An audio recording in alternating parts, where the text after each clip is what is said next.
Stargazing takes on a new meaning today. The celebrity crew on board a first-of-its-kind voyage by space tourism company Blue Origin featured the first all-female crew going to the edge of space, where they did experience, as you can see, a brief period of weightlessness before heading back down. The 6 women aboard included pop star Katy, TV anchor Gayle King, and Lauren Sanchez, the fiancée of Blue Origin owner Jeff Bezos. And stars were also among the spectators, with Bezos, Oprah Winfrey, and some of the Kardashians there watching the event. After returning to Earth, Sanchez responded to critics who questioned the cost and benefits of the 10-minute trip. The thousands of employees that don't just work here, but they put their heart and soul into this vehicle. And, rocket scientists, engineers, all kinds of people, they love their work and they love the mission. And it's a big deal for them. So when we hear comments like that, I just say, trust me, come with me, I'll show you what this is about. Yep. Blue Origin won't say exactly how much passengers shell out for seats, but does acknowledge some crew members paid to be on board. Joining us now is former NASA astronaut Leroy Chiao. Listen, it does look amazing for that moment when you get to see that perspective of Earth and the distance and the weightlessness. But it is very brief. What might today's experience have felt like for those women on board?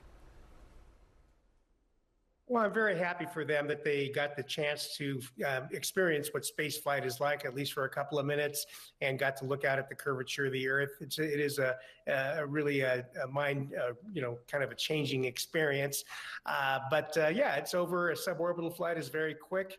And, they'd go barely above the von Karman line, which is about 62 miles or 100 kilometers. So it's even much shorter than the Mercury suborbital flights from the 1961. Leroy, I thought it was interesting the way that Gayle King talked about during the press conference after the mission, the possibility of not coming back. You could tell on her face, and I've already seen some memes out there, folks doing a screen grab of her as she was boarding the ship. What kind of risk is involved with a mission like this?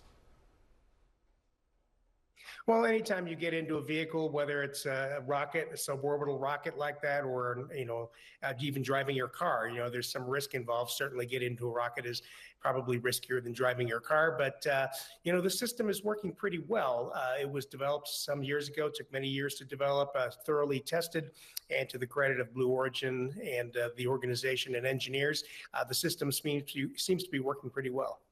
Yeah, and so separate from the capsule with the crew, the booster returned for a controlled upright landing, and Blue Origin has figured out how to achieve this clean touchdown so the capsule can be reusable. So what's the value of that?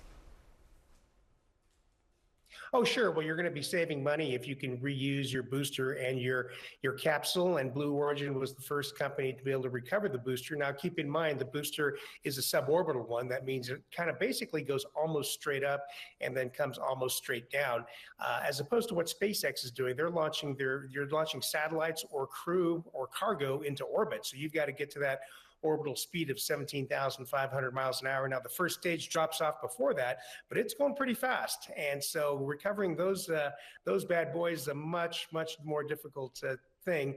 And kudos to them that they're doing it on a routine basis. And even more amazing, they've already captured 3 out of 3 attempts on that Falcon Super Heavy, part of the Starship system. So a lot of exciting things happening in the commercial space business. Yeah. It's so impressive to watch. Leroy, where do you stand on the question of whether or not they qualify, this crew today, as astronauts? There's an intense debate.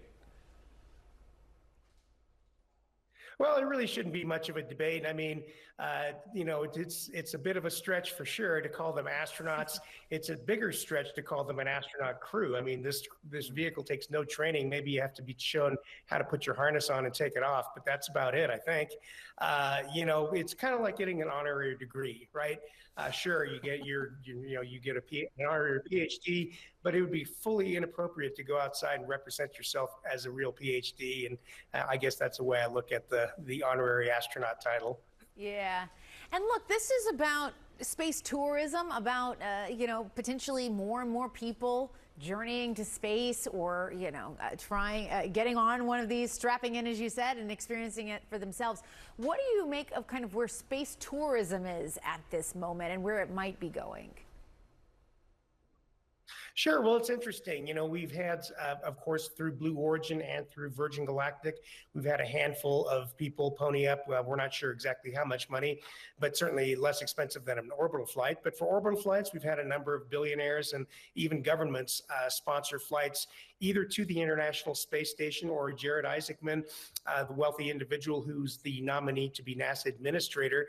And by the way, I think he'd be a great he's a great candidate for that. But he has financed 2 trips, and he's even got, he's paid for a 3rd one, I believe, and even has stated his intent and maybe put a deposit down on buying Starship flights. So, it's out there, but it's still out of reach for most of us.